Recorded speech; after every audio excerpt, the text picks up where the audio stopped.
12월 28일 법률방송 러투데이 시작하겠습니다. 첫 소식입니다. 헌법재판소가 초등학교 교원을 양성하는 서울교대 등 전국 11개 국립교대가 고등학교 졸업자나 졸업 예정자가 아닌 검정고시 출신 수험생들에게 수시 지원 자격을 제한한 것은 위헌이라는 결정을 내렸습니다. 장한지 기자입니다. 헌법재판소의 오늘 위헌 심판 대상은 지난 2016년 시행된 서울교대 등 전국 11개 교대의 2017학년도 신입생 수시 모집 입시 요강입니다. 해당 요강은 장애인이나 기초생활수급자 등을 대상으로 한 일부 특별 전형을 제외하곤 고등학교 졸업자 또는 졸업 예정자로 수시 지원 자격을 제한하고 있습니다. 이에 따라 검정고시로 고등학교 졸업 학력을 취득한 사람들은 수시 지원 자격 자체가 주어지지 않았습니다. 헌재는 이에 대해 오늘 재판관 전원일치 의견으로 해당 요강은 교육받을 권리를 침해하는 위헌이라는 결정을 내렸습니다. 헌재는 결정문에서 이 사건 수시 모집 요강은 검정고시 출신자들을 합리적인 이유 없이 차별하여 청구인들의 교육을 받을 권리를 침해한다고 위헌 결정 사유를 밝혔습니다. 대학이 학생의 선발 및 전형 등 대학 입시 제도를 자율적으로 마련할 수 있다 하더라도 이를 내세워 국민의 균등하게 교육받을 권리를 침해할 수 없다는 것이 헌재 판단입니다. 수시 모집에서 검정고시 출신자에게 수학 능력이 있는지 여부를 평가할 수 있는 기회를 부여하지 아니하고 이를 박탈하는 것은 수학 능력에 따른 합리적인 차별이라고 보기 어렵다는 것이 헌재의 설명입니다. 헌재는 다만 이 사건 수시 모집 요강은 헌법에 위반되므로 취소하여야 하나 2017학년도 신입생 합격자 발표가 이미 종료되었으므로 선언적 의미에서 이에 대한 위헌 확인을 한다고 덧붙였습니다. 안창호 이선의 재판관은 따로 보충 의견을 내서 국민이 그 의사와 능력에 따라 균등하게 교육받을 것을 공권력에 의하여 부당하게 침해받지 않을 권리는 보다 엄격한 심사 기준에 따라 판단해야 한다고 강조했습니다. 지난 2016년 해당 요강에 대한 위헌 소송이 제기되자 전국 11개 교대는 이를 반영해 올해 입시부터는 검정고시 출신자들도 지원할 수 있도록 수시 입시 요강을 변경했습니다. 헌재의 오늘 결정은 변경된 교대 입시 요강에 헌법적 근거를 마련한 판결이라는 평가입니다. 법률방송 장한지입니다.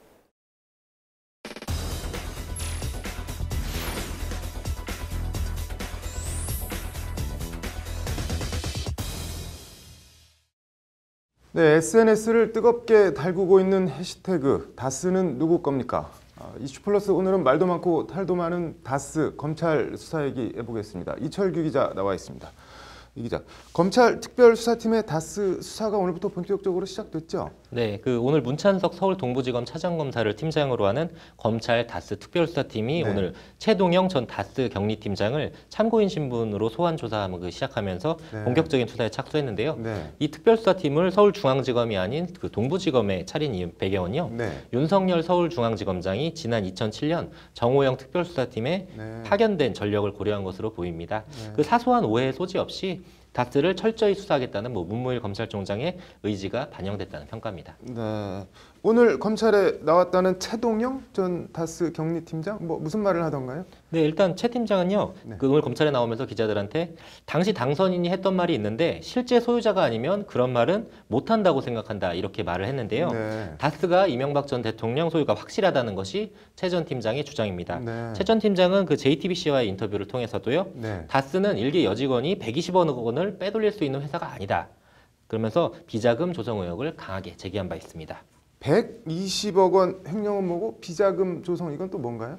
네, 스토리가 좀 복잡한데 간단하게 말씀드리면 검찰 수사는 일단 다스 전 경리 여직원이 빼돌린 120억 원이 개인적인 횡령이냐 아니면 다른 돈, 어떤 일종의 비자금이냐, 네. 즉 120억 원의 성격을 밝히는 게 돼서 출발하는데요. 네. 관련해서 참여연대는 지난 7일 이명박 전 대통령의 친형인 이상은 다스 대표와 네. 성명불상의 다스 실소유주, 네. 그리고 횡령과 조세포탈 범죄수익은닉 이 혐의로 고발을 했고요. 네. 다 함께 정호영 특검을 특수 직무유기로 검찰이 고발을 했습니다. 네.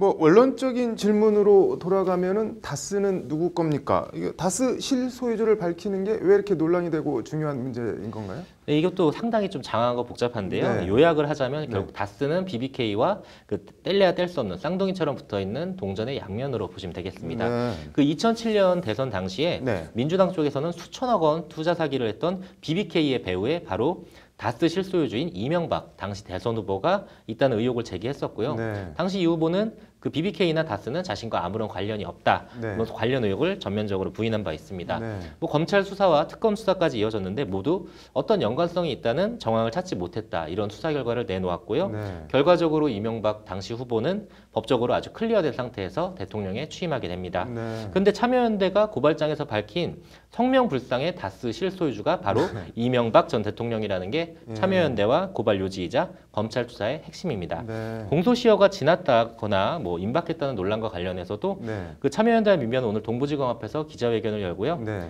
대통령 재임 기간에는 형사 소추가 안 되니까 공소시효 기간, 완성선 산정 기간에서 제외해야 한다. 뭐 이런 등의 논리를 펴면서 네. 철저한 수사를 주문하고 있습니다. 네. 뭐 다스는 누구 겁니까? 이 8글자에 이런 복잡한 히스토리가 들어 있었네요. 어쨌든 뭐 검찰 특별수사팀이 발족을 했으니까 수사가 어떻게 흘러가는지 관심 갖고 지켜봐야겠네요. 잘 들었습니다.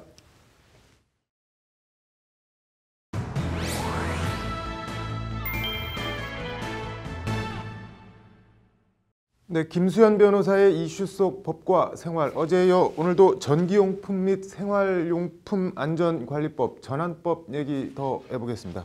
김 변호사님, 전환법 내용하고 이게 왜 논란이 되고 있는지 간략히 다시 한번 설명 부탁드릴게요.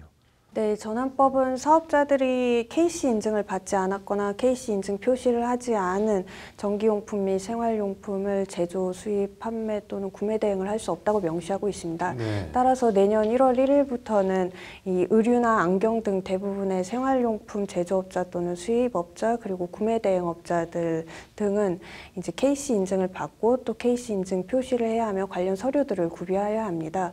그런데 다품종 소량 생산 제품을 취급하는 사업자라든지 네. 조그만 공방에서 제품들을 만드는 사업자들에게는 이러한 의무가 비용적으로 굉장히 부담이 되고 결국 이런 부담이 소비자들에게 전가될 것이라는 점이 우려가 되고 있습니다. 그 말씀하신 KC 인증 이거 받는데 뭐 비용이 얼마나 드는데 그런가요? 기본적인 의류의 경우에는 6만 원에서 10만 원 선 정도로 알려져 있습니다. 네. 그런데 뭐 의류를 취급하는 사업자가 코트 하나만 취급하는 것이 아니라 코트, 자켓, 뭐 바지, 네. 스커트 등 다양한 품종을 취급을 하고 또 하나 코트라고 하더라도 뭐 적게는 2가지에서 많게는 6가지의 색상별로 제조를 하고 판매를 하기 때문에 그걸 하나하나 다 받아야 돼요. 네, 이게 종류별, 색상별로 다 인증을 받아야 합니다. 그래서 결과적으로 부담하는 액수는 굉장히 커질 수가 있습니다. 네, 뭐 소상공인들 입장에서는 말 그대로 발등에 불이 됐는데 청와대 청원 게시판에 관련 청원이 올라왔죠. 네, 과거 KC 인증을 받았던 제품이라고 하더라도 유해 제품으로 논란이 된 적이 있었고 네. 또 KC 인증을 받았다는 것이 이 제품이 안전하다는 것을 보장하는 것이 아니라 단순히 인증을 받았다는 확인만 하는 것일 뿐이라는 점에서 네. 소상공인들에게 이런 의무를 부담하게 하는 것은 비용적으로 너무 과도한 부담이다라는 네. 주장이 있고요. 또 KC 인증기관의 그 관련 정부 부처 퇴직자들이 주요 보직을 차지하고 있다는 점에서 결국 이들을 배불리게 하는 제도가 아닌가라는 주장을 하면서 청와대 청원 게시판에 올라갔었고 결국 20만 명 이상이 동의해서 지금 청와대 답변을 기다리고 있습니다. 네. 어쨌든 뭐 이대로 전환법이 내년부터 시행되면은 웬만한 소상공인들은 뭐 다 범법자가 될 판인데 그대로 팔면 어떻게 되는 건가요? 뭐 처벌 같은 게? 인증을 받지 않고 제품을 제조 또는 수입 또는 네. 구매 대행 등을 한 경우에는 징역 3년 이하의 징역 또는 3천만 원 이하의 벌금에 처해질 네. 수가 있습니다. 적지 또한 않은 돈이네요. 네, 인증 표시를 받지 않거나 뭐 인터넷에 그 안전 관련 정보를 게시하지 않은 경우에는 500만 원 이하의 과태료가 부과가 될 수 있습니다. 그럼 이거 뭐 어떻게 해야 되는 건가요? 그럼? 결국 연내 국회에서 전환법 개정안이 처리될지 여부가 지금 관건인데요. 시간이 굉장히 촉박합니다. 그런데 국회는 29일에 본회의를 열어서 이 전환법 개정안을 포함한 여러 가지 민생 법안들을 현재 처리하게 처리하는 것을 검토 중이라고 밝혔기 때문에 좀 지켜봐야 될 것 같습니다. 네, 뭐 내일 그럼 국회에서 어떻게 나오는지 결과를 지켜봐야겠네요. 네, 잘 들었습니다. 네, 다음 소식입니다. 법률방송 2017년 송년 인터뷰. 오늘은 거리의 변호사에서 국회의원으로 누구보다 바쁜 한 해를 보낸 박주민 의원 얘기입니다. 올 한 해 50개에 달하는 법안을 발의했다고 하는데 틈만 나면 장소 불문, 자세 불문, 쪽잠을 자서 꽃거지 또는 거지갑 국회의원이라는 별명을 얻은 박주민 의원을 석대성 기자가 만났습니다. 두툼한 작업복 비슷한 바지를 입고 목베개를 하고 안경도 벗지 못하고 간이 침대에서 잠에 떨어진 모습. 사진의 주인공은 한 사람 한 사람이 헌법기관인 국회의원, 박주민 의원, 장소는 의원회관실입니다. 지난 11월 SNS에 올라온 사진으로 세월호 참사와 가습기 살균제 피해 진상규명과 재발 방지책 마련을 골자로 하는 사회적 참사 특별법 국회 본회의 상정을 하루 앞뒀던 날입니다. 정기국회 시즌에는 사회적 참사법 통과가 있었거든요. 그래서 올 한 해 저로서는 1월부터 시작해가지고 쉴 틈이 거의 없었고. 쉴 틈이 거의 없었다는 말대로 박주민 의원은 올 한 해 50개에 달하는 법안을 발의했습니다. 6일에 한 개꼴로 법안을 발의했다는 얘기입니다. 차 안에서, 사무실에서, 국회 본회의 정회 시간에도, 심지어 밥상 위에서 틈만 나면 체면불구 모양새와 상관없는 쪽잠을 자 얻은 별명, 꽃거지 혹은 거지갑입니다. 올 한 해 여러 가지 일이 있었어요. 또 기억에 남는 여러 가지 일이 있었습니다. 그래서 그런 것들을 통해서 좀 보람을 좀 느끼는 한 해였고. 지금은 국회의원이지만 그는 원래 거리의 변호사로 알려졌습니다. 민변 사무처장 등으로 활동하며 밀양 송전탑, 제주 강정마을 등 첨예한 현장에서 약자를 대변했습니다. 세월호 참사 후에는 안산 분향소에서 살다시피 하며 유가족들의 법률 상담부터 진상규명 촉구 시위 등에 빠지지 않고 함께해 세월호 변호사라는 별명도 얻었습니다. 선거운동 기간에는 세월호 유족들이 인형탈을 쓰고 유세에 함께했지만 박주민 의원도 유족들도 세월호의 시효자도 꺼내지 않은 사실이 나중에 알려져 큰 화제가 되기도 했습니다. 변호사에서 국회의원으로 그 차이와 역할을 박주민 의원은 이렇게 말했습니다. 변호사는 이제 사법적인 역할을 하는 거고요. 국회의원은 다시피 입법적인 역할을 하니까 이제 업무에 있어서도 큰 차이가 있죠. 입법의 경우에는 정책적인 차원이기 때문에 특별한 어떤 사건, 개별적 사건을 대상으로 하는 건 또 아니고 그런 차이들이 좀 있습니다. 다문화가족 지원법 일부 개정안, 청소년활동진흥법 일부 개정안, 보세 및 주거환경 정비법, 장애인 고용 촉진 및 직업재활법 일부 개정안, 사회적 참사의 진상규명 및 안전사회 건설 등을 위한 특별법, 올해 박주민 의원이 발의해 국회를 통과한 법안들입니다. 다문화가족, 장애인, 주거환경, 사회적 참사. 박주민 의원이 국회의원으로서 바라보고 지향하는 곳이 어딘지를 그대로 보여주는 법안들입니다.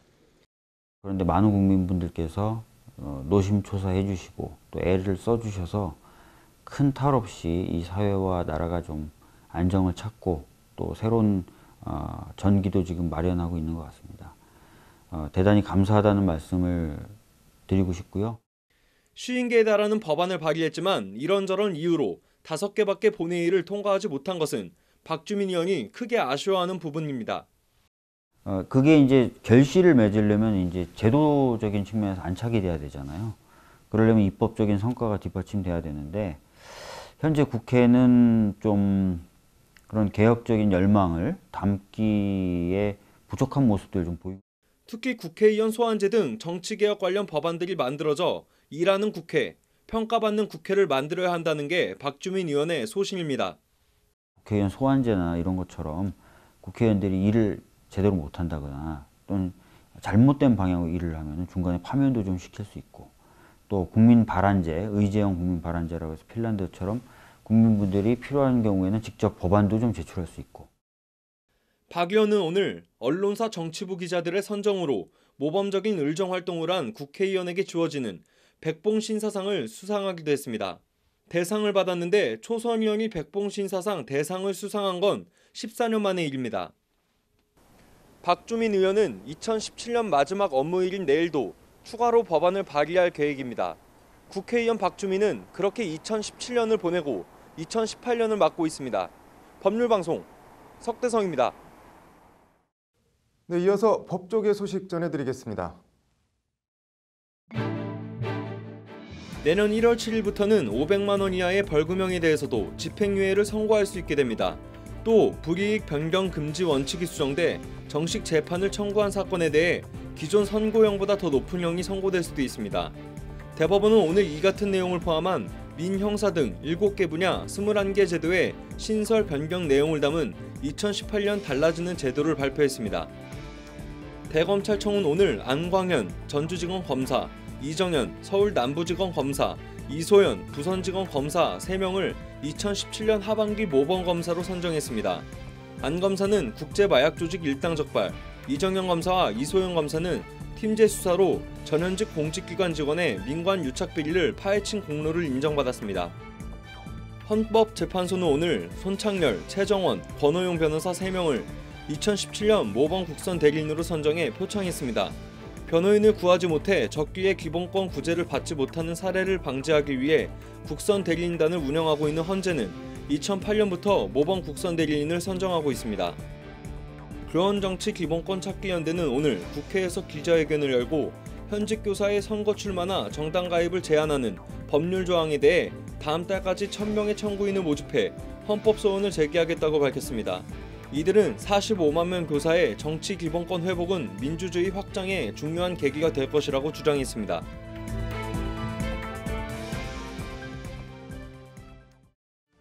(12월 28일) 법률방송 러투데이 마치겠습니다. 시청해주셔서 고맙습니다.